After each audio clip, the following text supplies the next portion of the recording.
நம்ம எல்லாருடைய வாழ்க்கையும் ஆரம்பிக்க போறாரு.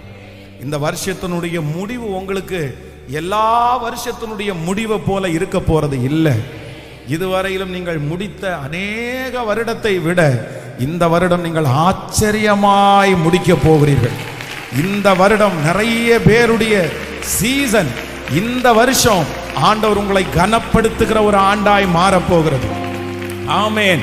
நம்மை சுற்றி இருக்கிற அத்தனை யுத்தங்களையும் ஆண்டவர் ஓய பண்ணி ஒரு பெரிய சமாதானத்தை கர்த்தர் தந்து நம்மை ஒரு இளைப்பாறுதலுக்குள்ளாக நடத்துவேன் என்று கர்த்தர் வாக்கு கொடுக்கிறார்.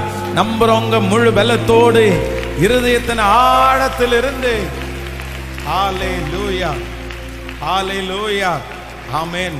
லூக்கா எழுதின சுவிசேஷத்தினுடைய 19ஆம் அதிகாரம் 3வது வசனத்தை வாசிக்கும் போது, லூக்கா எழுதின சுவிசேஷம் 19ஆம் அதிகாரத்தினுடைய 3வது வசனத்தை நம்ம வாசிப்போமே. ஆனால் ரொம்ப அழகா ஆண்டவர் அந்த இடத்துல சொல்றாரு. என்ன அப்படின்னா, சகேயு இயேசு எப்படிப்பட்டவரோ என்று பார்க்க வகை தேடினான். அப்போ ஆண்டவருடைய பிள்ளைகளே நன்றாய் கவனிங்கள். அந்த இடத்துல சகேயு ஆண்டவர் எப்படிப்பட்டவரோ அப்படின்னா அவருக்குள்ள ஒரு விருப்பம் இருக்குது, அவருக்குள்ள ஒரு ஆசை இருக்குது. என்ன ஆசை இருக்குன்னா, ஏசப்பாவை எப்படியாவது நாம் பார்த்துடணும், அவர் எப்படிப்பட்டவரோ என்று பார்க்க ஆசைப்பட்டான்.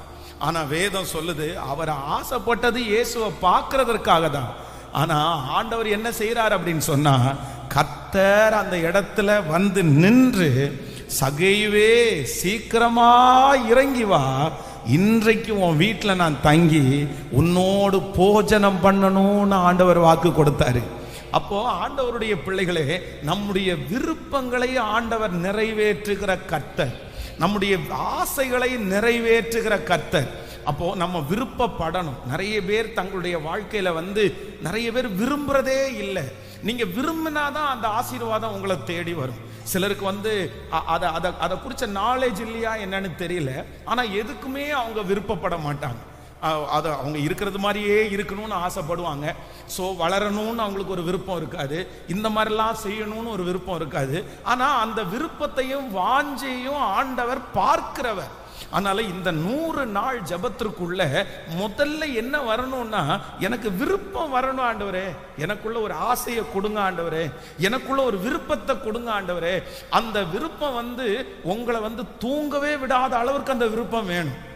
அந்த விஷன் நிறைவேறுகிற அளவுக்கு உங்களுக்கு விருப்பம் வேணும். ஒருவேளை அந்த விருப்பமே சிலருக்கு சூழ்நிலை நிமித்தம்